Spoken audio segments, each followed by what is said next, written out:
Good evening, ladies and gentlemen. This is Barry Norman on behalf of CMS Trader and Investing.com, and welcome to our webinar on chart patterns. Tonight's class is sponsored by CMS Trader, one of the world's leading platform providers for online broking and trading, and you should give them a shot. If you sign up during this webinar, you can just enter your email address and pick a password, and you'll have a demo account open for you in no time at all. Now, CMS Trader is a regulated provider, so I'm therefore required to give you a risk warning. Trading Forex, CFDs, and spread bets on margins carries a high level of risk and may not be suitable for all investors. You may lose more than your initial deposit and could be required to deposit additional funds. Please ensure you fully understand the risk and take care to manage your exposure. Now, if you go to www.cmstrader.com and just click on the buy or the sell button, you'll be able to open a demo account in 2 seconds. No deposits required, no credit cards, no other information. It'll open a demo account, and then you can use the charts right on CMS Trader to follow along in tonight's class. Now, there are many reasons you should trade with CMS Trader. Like I said, they're a world-leading provider. They have an exceptional online platform, and they also have a very detailed educational service. It's got a very broad curriculum, provides you everything you need to know to master the markets. They offer all different types of trading accounts, free daily signals, unlimited access to all their platforms, free daily market updates and technical analysis, and exceptionally fast execution speeds. You can trade a wide range of assets when you're trading with CMS Trader, from Forex CFDs to CFDs for stocks, commodities, and indices. You can also use their social media, their Watch, Copy, and Profit, where you can copy their most experienced traders with just one click. You can see what they're doing and duplicate their trades if you wish.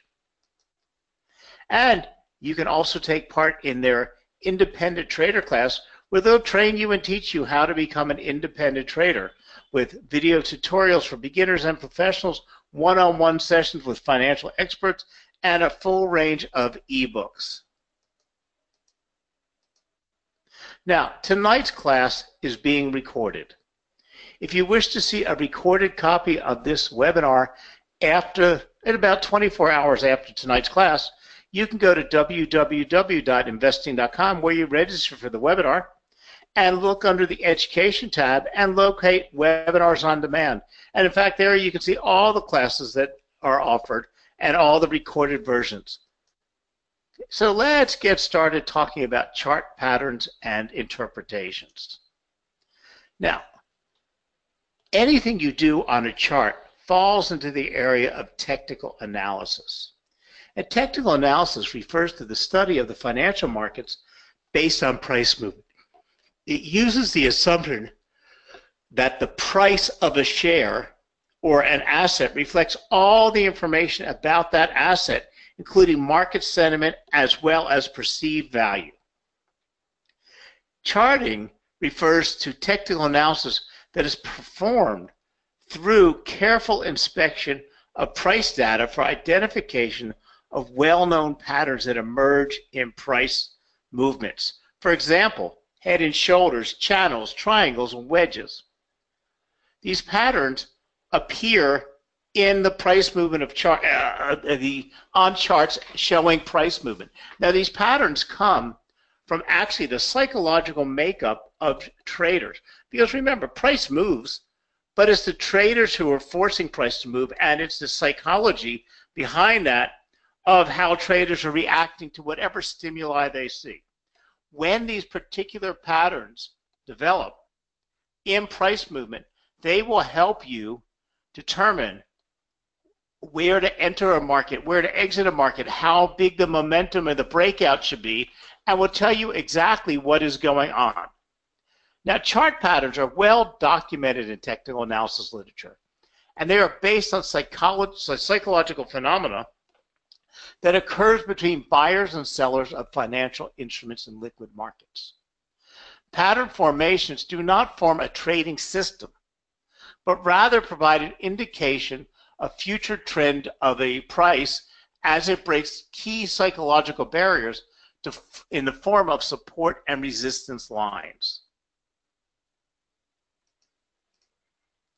Now, there are numerous types of patterns, all named according to the shapes that the price graph formed between the support and resistance lines. The most popular of these are known as triangles, channels, wedges, head and shoulders. Then you also hear them referred to as pennants and flags. Then there's all kinds of odd and end ones like teacups, saucers. Okay. Now, you can get involved in all of these, but the most popular ones, or the most well-known ones, and the most that develop are triangles, channels, and wedges, and head and shoulder. Now, there's a lot of similarity between triangles, channels, and wedges. And head and shoulders is a very unique pattern, but you read about head and shoulders all over the place. It is one of the few patterns that almost every trader looks for, regardless of how you trade, because it is very reliable. Now, you don't have to remember the exact names of each of these forms. You have to know when you see them what they're trying to tell you.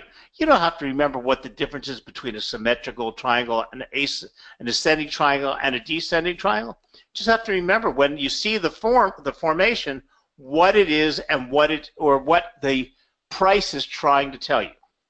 So a triangle is formed between converging support and resistance lines. So as you see, these are support and resistance. When price is moving up, you have support underneath and resistance above. When price is moving down, you have support below, resistance below, and support above. But you have to understand the definitions of support and resistance. But you don't really have to know which one is which. Okay. The way I explain support and resistance, it's like an elevator. Okay. You have the floor below your feet and the ceiling above your head.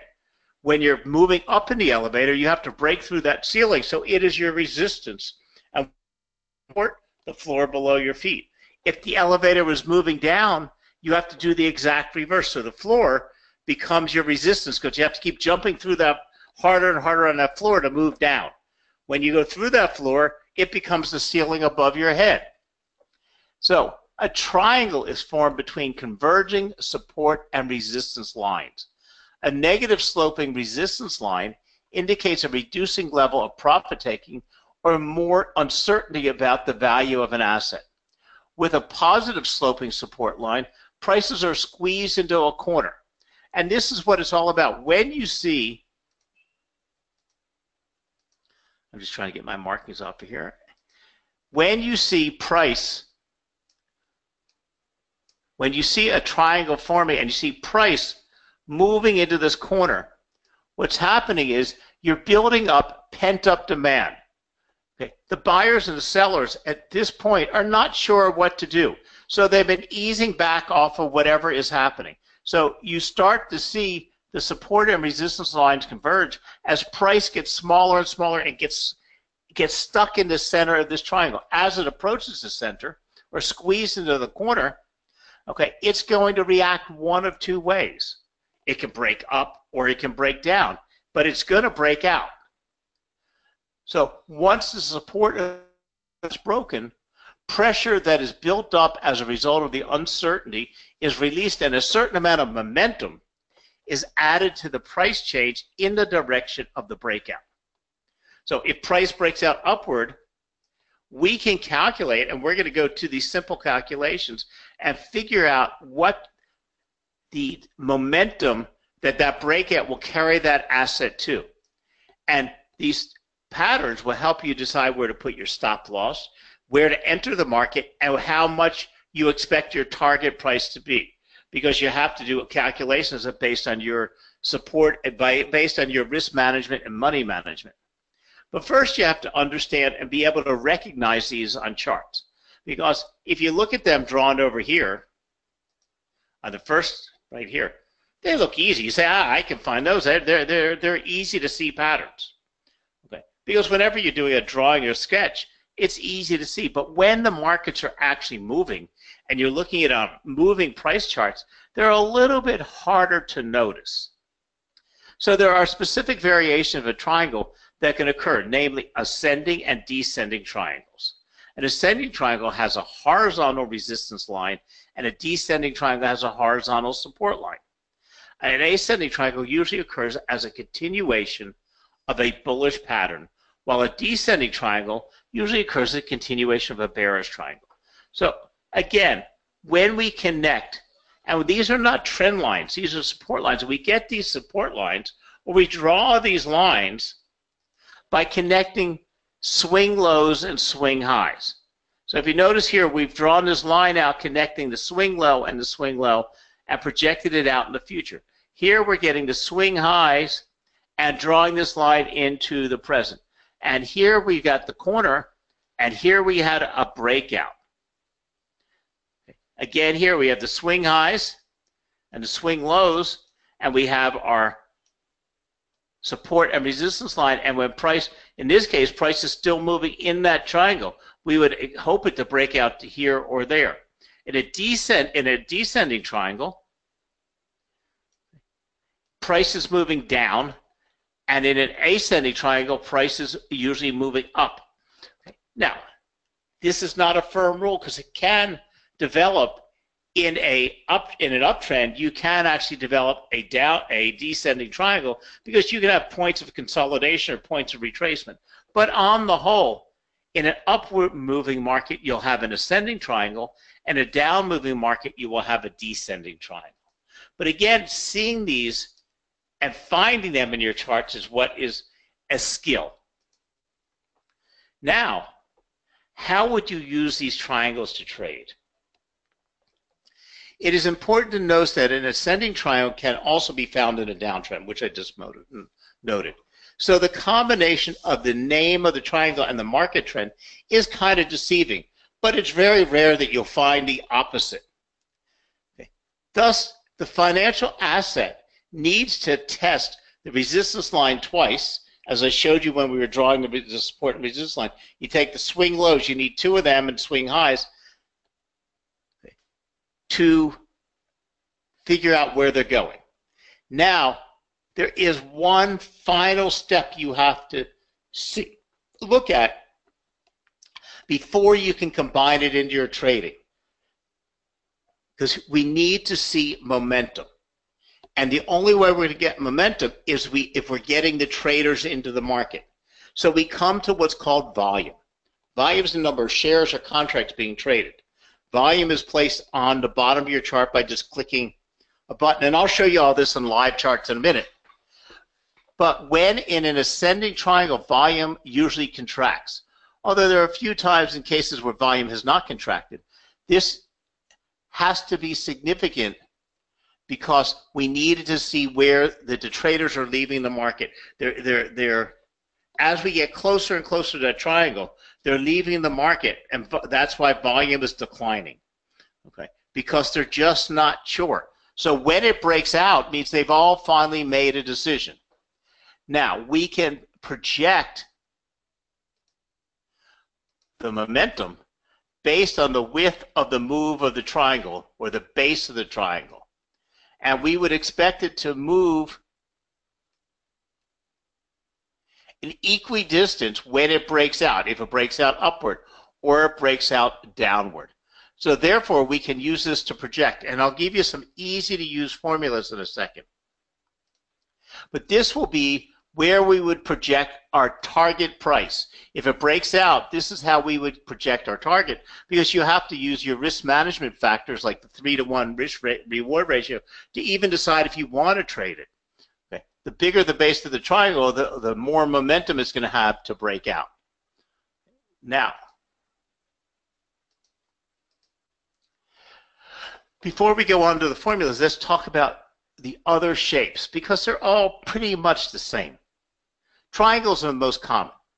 Then we have rectangles and channels. And they're exactly what they sound like. Channels are two descending, or a support and resistance line that are descending at equidistance. And a rectangle means they're both moving in horizontal lines. support and resistance. And in a rectangle, sometimes we call it a double top or double bottom, because price fell down, hit the resistance line, came back up, hit a top, came back down and hit the support line, the resistance line, came back up and hit the resistance line, and we formed a double top, double bottom. Now, they're more valid when they form a triple and do this 3 times. Okay. But price tends, and this is normally what we get during price consolidation. So when price is jumping between its support and resistance in a consolidation or a sideways movement, you'll get a rectangle. When price is moving in a downtrend or an uptrend and hitting those support and resistance lines, you usually form a channel. And the same rules apply as far as breakouts. So, similar to a channel, a rectangle is a pattern formed between horizontal support and resistance lines. Rectangles and channels are sometimes referred to as flags and pennants, depending on the slope of the initial trend and the slope of the breakout. A flag would be defined as a bullish continuation channel down or a bearish continuation channel up. A pennant would be defined as a bullish continuation triangle or a bearish continuation triangle. This is why I don't use flags and pennants. It's easier for me to say an ascending triangle or a descending triangle. Then we get wedges. And to be honest with you, wedges are pretty much like channels, except they just haven't come to the inner corner. Wedges are similar to triangles in that these patterns form between converging support and resistance lines. However, where the support and resistance lines in a triangle have one positive slope and one negative slope, the support and resistance lines of a wedge would both have either positive or negative slopes. Wedges with positive slopes are called rising wedges, and wedges with negative slopes are called falling wedges.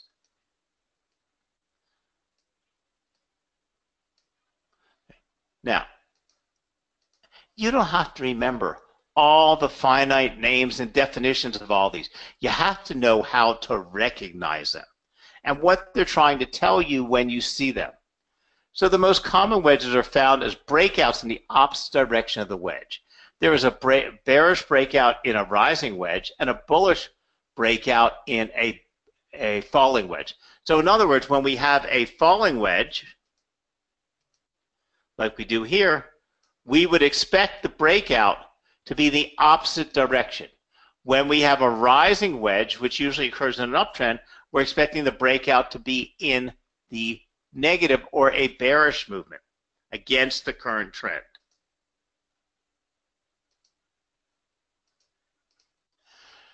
Now we come to the most well-known pattern of them all, and the one that traders believe in the most, and that's called head and shoulders. A head and shoulders is exactly what it sounds like. You have two shoulders and a head. Now you can have an inverse head and shoulders in a downtrend or which is just, and the rules are just the exact opposite. Now a head and shoulders pattern is formed by price moving up, and you won't see it. You won't see it till it's forming the right-hand shoulder. Okay, and you don't even need to know it ahead of time. You don't. When it forms the neckline, you might start to notice it, but it has no meaning to you until it forms the right shoulder. Because what price does, it moves up above its resistance line or support line, comes back down to that support line, bounces off of it, and then to form the head, it forms a new high. And there are certain different formulas about how much higher this head has to be than the shoulder. I don't apply any formula to them, to the difference between the head and shoulder. I just say it's got to be higher, because you can have a short neck, you can have a long neck. You can have a hunched out shoulder, you can be hunching over the other way, or you can be a guy with big humped up shoulders. So my rule of thumb is just the head must be higher than the shoulders. Okay. So once it forms the right shoulder, the left shoulder, and there's no rules for this, because you don't, again, until it comes all the way to this point, you have no head and shoulders. You have just lots of chart movement. So price will move up, come back down and hit the support line and bounce off of it and come back higher than the previous high. Will come back down, and at this point it will bounce off of that same support line, and this forms what is called the neckline. So this line here would be the neckline. Price would then bounce off of that and come almost equidistant to what formed the left shoulder. When it does this and starts moving back down, now you have a head and shoulders pattern. Now it's trying to tell you something, but not until this point do you have anything really developed, so it's not telling you anything yet. So a head and shoulders takes a little bit of a while to develop, but when it develops and you have a full head and shoulders pattern developing, you need to be prepared because it is definitely telling you something. The popular head and shoulders pattern is essentially a triple top pattern, except that instead of all the peaks hitting the same resistance level, the head peaks slightly higher than the shoulders. Some investors have specific beliefs about the amount of bearish fallback that should occur between the tops, with some allowing for a 10% loss before the price returns to test the resistance line. Regardless of opposing views, these patterns are very popular among traders and analysts as they predict trend reversal with relative reliability. Signal strength is bolstered by the agreement from other indicators such as waning volume as the trend nears exhaustion. An inverse head and shoulders is the exact shape except upside down. But again, because it's very easy to see them here, it becomes very difficult to see them in actuality because they don't just look like these shoulders and you don't necessarily see them developing. But again, until it actually develops here, at this point, you don't have to do any decision making because to be tracking them far ahead of that isn't going to help you because they may never develop. But here you can see price moved up, hit a resistance line, it came back down and hit that support line, came back up and broke that resistance line, came back higher and came back down to that resistance line. And that's the crux. It needs to come back down to that same support line down here to form the neckline. It then moved back up off of that, came back up to that same support line, and then came back down to form the right hand shoulder. And in this case, it hovered here, it congested here before it all the way came down, which is fine because it's hovering right at that shoulder. So this guy had a broader shoulder than the other guy. But it formed and told you that the trend was reversing.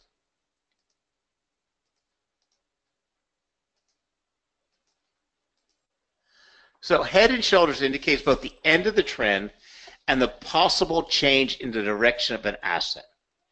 The given pattern is formed in an uptrend representing 3 peaks in the market price arranged at different levels. 2 lower peaks called shoulders are located at the 2 sides of the highest peak called the head. The pattern's low are connected by support levels called a neckline. If the price falls below the neckline or the support line, a sell signal arises. Now, if we look at this chart, we see price moving in an uptrend. Now, push and ease, and now it's come back into the new push for the uptrend. Now, we have no idea that a head and shoulders pattern is going to develop. You're not looking for it, you're not prepared for it because it takes a while. I mean, look at all of these price movements. So if this was a 15-minute chart, it developed over, well, there's what, 30 movements. That was, 6 hours it took it to fully develop. But what happened here was price moved up, came back down and hit the support line. Bounced off of that support line and came back up here higher than the left-hand side or the last high, came back down to hit that same neckline, then moved back up and then fell back down to that neckline. The right and the left shoulder are equidistant with the head peaking above, and at this point where it came back down to that neckline, and broke through that neckline, it was giving us a sell signal. It was generating a sell signal. Now, we want to learn how to determine how far that asset might move, because if it's giving us a sell signal, if it's giving, because it can give you a sell signal and tell you that the trend is reversing, but we have no idea how far that trend is reversing. If it is telling us, it's going to fall 10 pips, 50 pips, 100 pips. So we have to do some calculations, because you also have to figure in your own your risk reward ratios to see if the trade is even worth doing. So it's a very simple calculation, which will give you also your stop loss point, and will give you your entry point and your target point, because it's simply a calculation where T, your target point, is equal to N, which is your neckline, minus the head minus the neckline. So let's say hypothetically this neckline was, say, gold at 1250. Say it formed the head, it actually had the head, so you actually measure that price. Say that was 1300. And I'm just making these whole numbers for easy subtraction numbers for me. So what we would want to do is to calculate how far we would think that that breakout momentum will take us. So what we do is we take the neckline, which is 1250,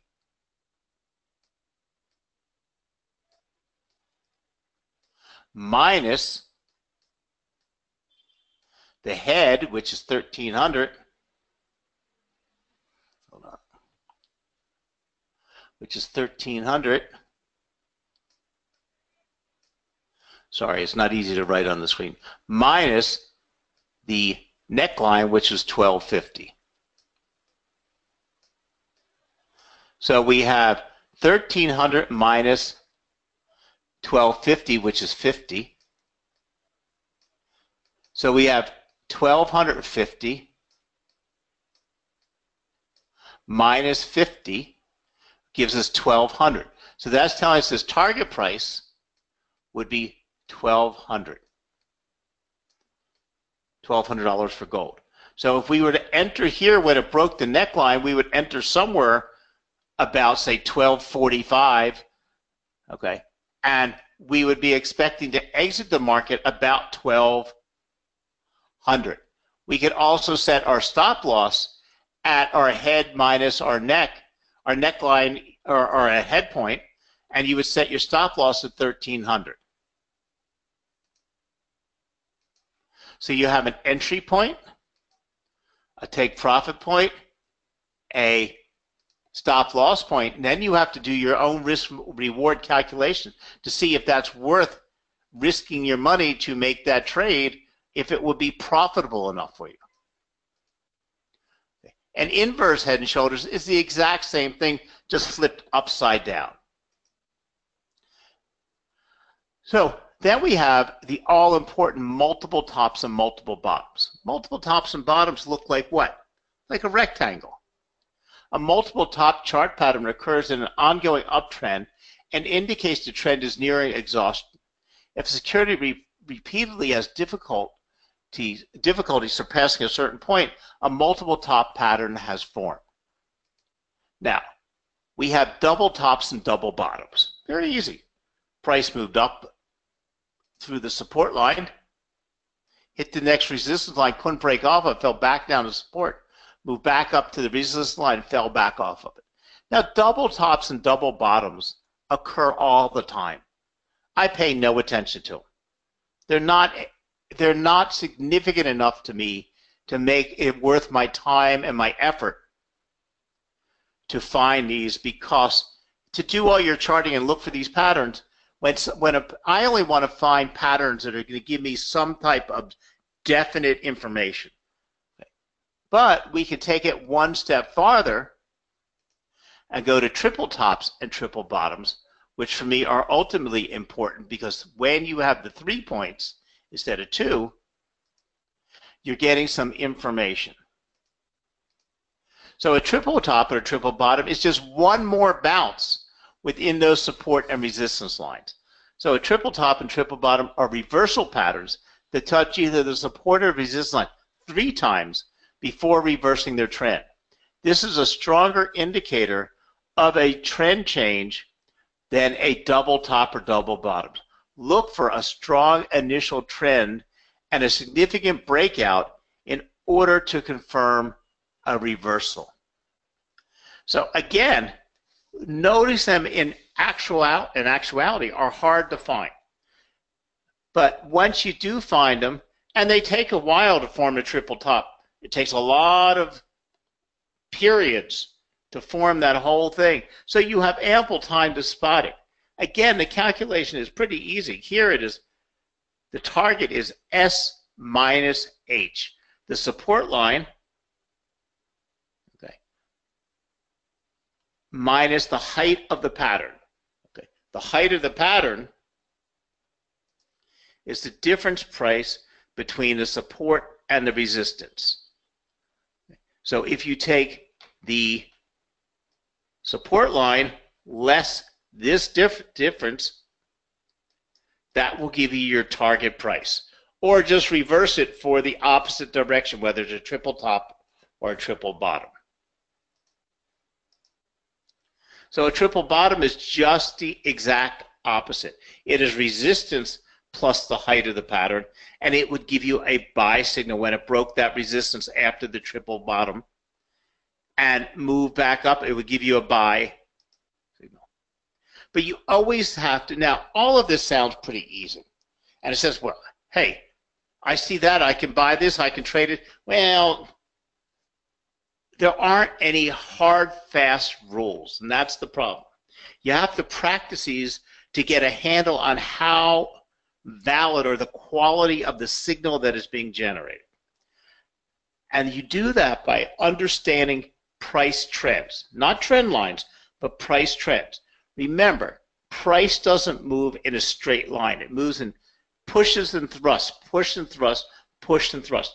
The more well-formed the trend is, the more well-defined it is, the better the quality of the signal that you're getting.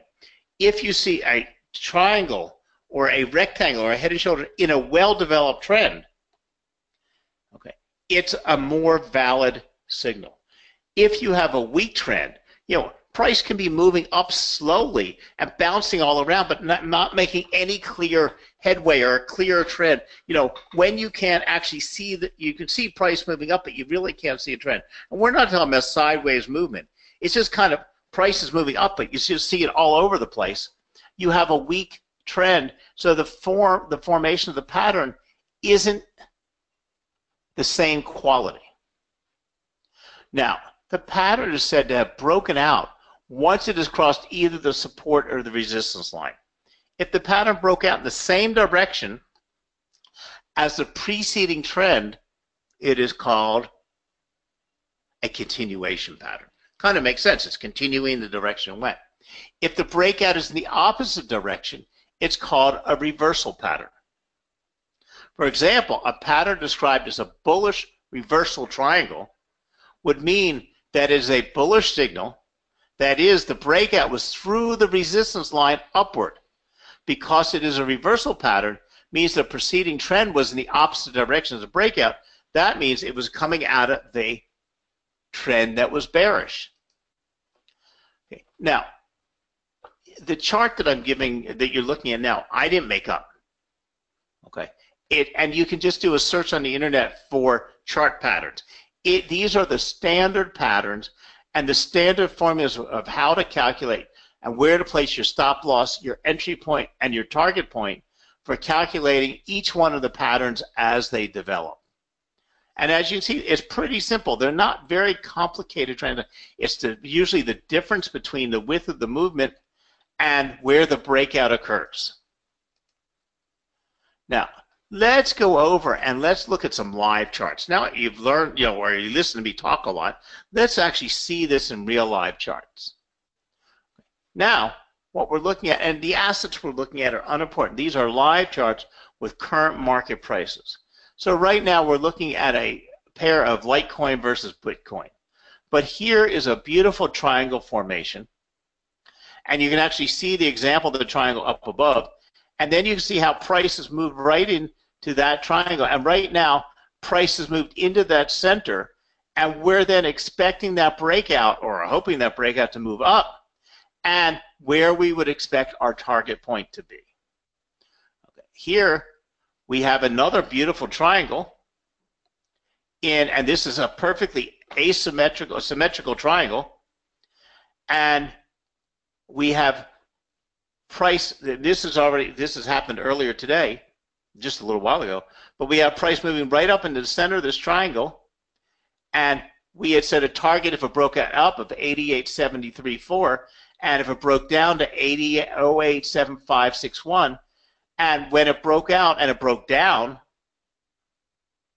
it came, and it's right now currently trading below our target price. So you would have gotten in a beautiful trade when it broke out of the triangle, right here. This would have been your target point based on the calculations, which are based on the height of the base, and we could have then projected, and in this case, we would have had a very successful trade.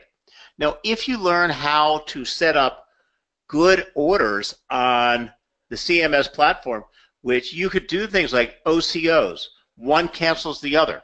So you could actually enter ahead of time a buy and a sell order, and if the buy order was triggered because it broke out above the support line, because you would set your buy higher than the support line and your sell lower than the resistance, lower than the resistance line, and the order, one of the two orders would have been generated when the breakout occurred in the direction of the breakout. So you could set these up ahead of time as the triangle developed, because you would have projected your lines on forward here, and you would have known what price you would have wanted to buy into the market here or here, and told the system to generate a buy order if it breaks out this level and above this price, take a sell order if it breaks out this way and at that price. Now we have here again, now we have two different formations.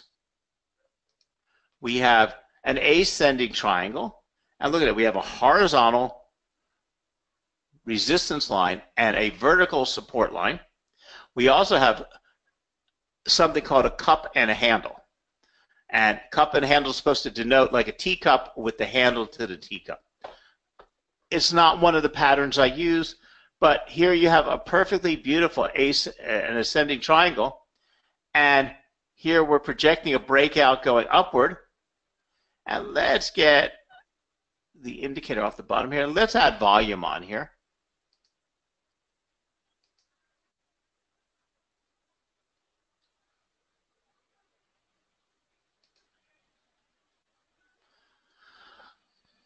Now, we would have been looking for stable or lowering volume, okay, and we're hoping volume continues to decline down here in the red as the mark, because as you notice, it hasn't broken out yet, as it moves into the center of the triangle. And then we're going to look for when it breaks out, we should see a surge in volume. So right now, we're only sitting back waiting for the pattern to finish its development. But we have a beautiful triangle, and everything's telling us it should be breaking out upward. If you use the cup and handle, because the scoop of the handle is pushing upward and it's falling, that it should break out upward. So again, here we have now, what do we have here?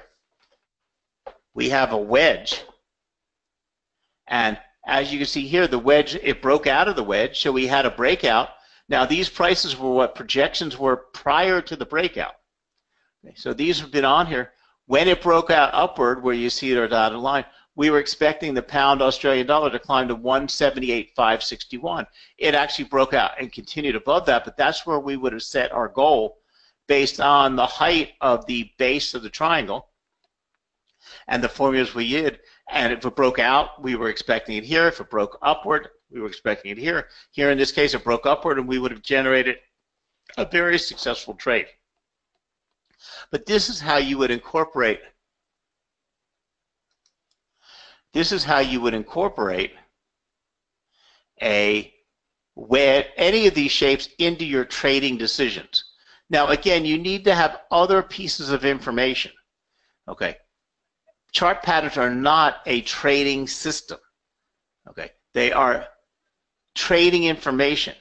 They are getting you ready to make a trade, getting you to understand how price is moving. And always use volume, and you should be using other indicators to determine this. Okay, and if you don't understand exactly how to build what trends are, you should come to our class called The Trend is Your Friend. And if you don't understand the differences in how you come up with support and resistance, we have a very good class called Support and Resistance, and we'll teach you how to understand, identify, and find these support and resistance lines using several different techniques. Number one, we use eyeballing. Number two, you use pivot points.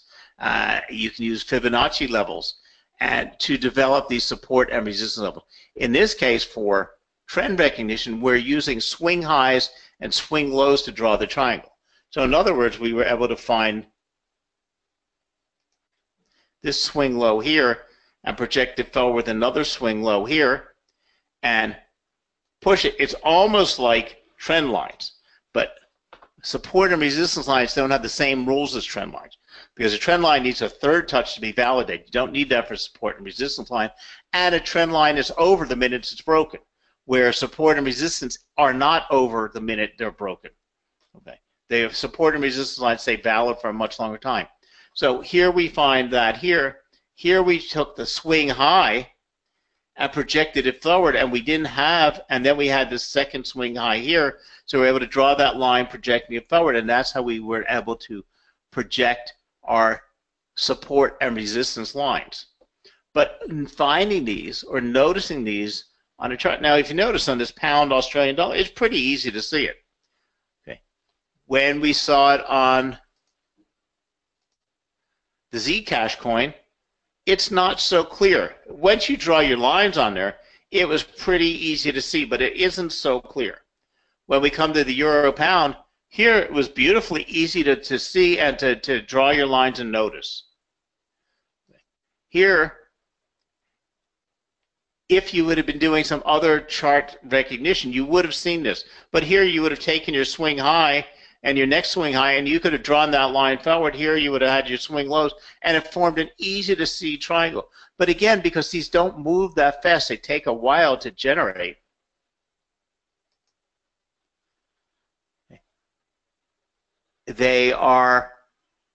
You have time to locate them. And on that note, I'll say goodnight to everybody. And there's lots of classes you can take. You're not going to master any of these in one time. What you should practice is, first, whatever assets you chart, start looking for the patterns. First, you have to get ready to recognize them before you can start trading with them. Before you can start making buys and exits, start recognizing them. Start seeing them on your chart. Start understanding what you see. Then you can start adding more importance to them. But you need to start off actually locating them and seeing them and then understanding what they're trying to say, and watch where the breakouts take you to, and watch the trend patterns also to see how valid that trend has to be in order to qualify or give you the quality of that pattern. So on that note, I'm going to say goodnight to everybody. Thank you very much, and go to www.cmstrader.com. They have tons of education. They have all kinds of videos you can watch on support and resistance, all kinds of videos you can watch on trends, as well as all types of step-by-step videos on recognizing each one of these patterns. So thank you very much, and have a great night. And again, try CMS Trader out, and you can see a recorded version of this on investing.com. Bye now.